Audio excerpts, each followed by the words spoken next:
ભાઈ એવો હોવો જોઈએ ભાઈને ન છોડે. પણ અત્યારે બન્યું છે એવું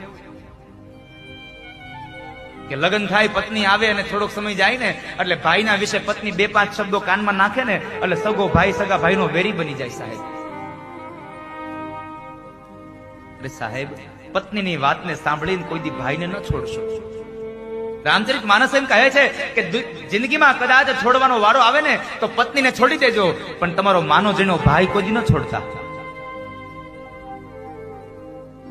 બે ભાઈઓ અલગ ન થતા. પણ અત્યારે તો શું છે, આ પારકા ઘરેથી આવનારી સ્ત્રીઓ જરા કે કઈ કહે એટલે તરત જ નોખા થવા માંડે. હું અત્યારના તમામ યુવાનોને એક પ્રાર્થના કરું છું કે તમે 2 ભાઈ હોય કે 3 ભાઈ હોય, ત્રણેયના લગ્ન થઈ જાય ને એટલે તરત જ ત્રણેય ભાઈઓએ સાથે બેહવું, ત્રણેય પત્નીઓને સાથે બેહાડવી, તમારા મા બાપ હોય તો મા બાપને સાથે બેસાડવા.